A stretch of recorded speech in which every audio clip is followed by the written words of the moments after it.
അപ്പോൾ എല്ലാവരും ഇതുപോലെ ഒന്ന് ട്രൈ ചെയ്ത് നോക്കുക. ഞാനിതൊരു സെർവിങ് ബൗളിലേക്ക് മാറ്റുകയാണ്. എന്താ ടേസ്റ്റ് എന്നറിയാം അത് കഴിക്കാനായിട്ട്. ഇൻസ്റ്റൻ്റായിട്ട് ഉണ്ടാക്കിയെടുക്കാനായിട്ട് സാധിക്കുന്ന ഒരു പായസമാണ്. ഇഷ്ടപ്പെട്ടാൽ ലൈക്ക് ചെയ്യുക, ഷെയർ ചെയ്യുക, വീഡിയോ ആദ്യമായി കാണുന്നവരൊന്ന് സബ്സ്ക്രൈബ് ചെയ്ത് സപ്പോർട്ട് ചെയ്യുക. വീഡിയോ എല്ലാവർക്കും ഒന്ന് ഷെയർ ചെയ്ത് കൊടുക്കണം. നിങ്ങളുടെ സ്നേഹമെന്ന് പറയുന്നതാണ് സബ്സ്ക്രൈബ് ബട്ടൺ, ലൈക്ക്, ഷെയർ. നമ്മളിന്ന് ആപ്പിൾ കൊണ്ടൊരു പായസം ഉണ്ടാക്കാനായിട്ട് പോവുകയാണ്. അതിനായിട്ട് ഞാനൊരു 4 ആപ്പിൾ എടുത്ത് വെച്ചിട്ട് ഏകദേശം 1/2 കിലോയ്ക്ക് അടുത്ത് വരും. തോലൊക്കെ കളഞ്ഞ് ക്ലീൻ ചെയ്തെടുക്കുമ്പോഴത്തേക്കിന് ഒരു 450 ഗ്രാം ഉണ്ടാവും. അപ്പോൾ നമുക്കിതിൻ്റെ തോലെല്ലാം കളഞ്ഞ് ഇതൊന്ന് ഗ്രേറ്റ് ചെയ്തെടുത്തുകൊണ്ട് വരാനായിട്ട് പോവുകയാണ്. ആപ്പിൾ മുഴുവൻ ഞാൻ ഗ്രേറ്റ് ചെയ്തെടുത്തിട്ടുണ്ട്. ഇതുപോലൊരു കപ്പിന് 1 കപ്പ് ആപ്പിൾ കിട്ടിയിട്ടുണ്ട്. ഇനി നമുക്കിത് നന്നായിട്ടൊന്ന് വഴറ്റിയെടുക്കണം. ആപ്പിൾ വഴറ്റിയെടുക്കുന്നതിനായിട്ട് ഞാനൊരു പാൻ അടുപ്പത്തേക്ക് വെച്ചിട്ടുണ്ട്. അതിലേക്ക് ഒരു 3 ടീസ്പൂൺ നെയ്യാണ് ഒഴിച്ചു കൊടുക്കുന്നത്. ഞാൻ വീട്ടിൽ തന്നെ ഉണ്ടാക്കിയെടുത്ത നെയ്യാണിത്.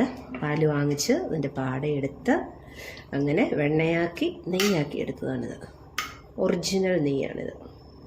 ഇത്രയും നെയ്യുടെ ആവശ്യമേ ഉള്ളൂ. ഇത് 3 ടീസ്പൂൺ നെയ്യുണ്ട്. നെയ്യ് നന്നായി ചൂടായിട്ടുണ്ട്. ഇതിലേക്ക് നമുക്ക് ഗ്രേറ്റ് ചെയ്ത് വെച്ചിരിക്കുന്ന ആപ്പിൾ ഇട്ട് കൊടുക്കാം.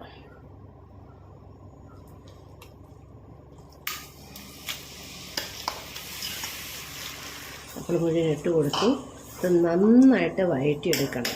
നന്നായിട്ട് അങ്ങനെ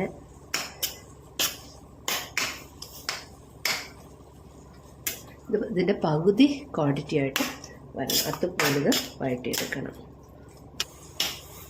ആപ്പിൾ ഒരു ആസിഡ് ബേസ് ഫ്രൂട്ടാണ്. അപ്പോൾ എല്ലാവരും ഇതുപോലെ ഒന്ന് ട്രൈ ചെയ്ത് നോക്കുക. ഞാനിതൊരു സെർവിങ് ബൗളിലേക്ക് മാറ്റുകയാണ്. ടേസ്റ്റ് എന്നറിയാം അത് കഴിക്കാനായിട്ട്. ഇൻസ്റ്റൻ്റായിട്ട് ഉണ്ടാക്കിയെടുക്കാനായിട്ട് സാധിക്കുന്ന ഒരു പായസമാണ് ആപ്പിൾ പായസം. വീഡിയോ ചാനൽ അപ്ലോഡ് ചെയ്തിട്ടുണ്ട്. ചാനൽ കയറി നോക്കുക. മുഴുവനായിട്ടുള്ള വീഡിയോസ് ചെയ്തിട്ടുണ്ട്. Thanks for watching.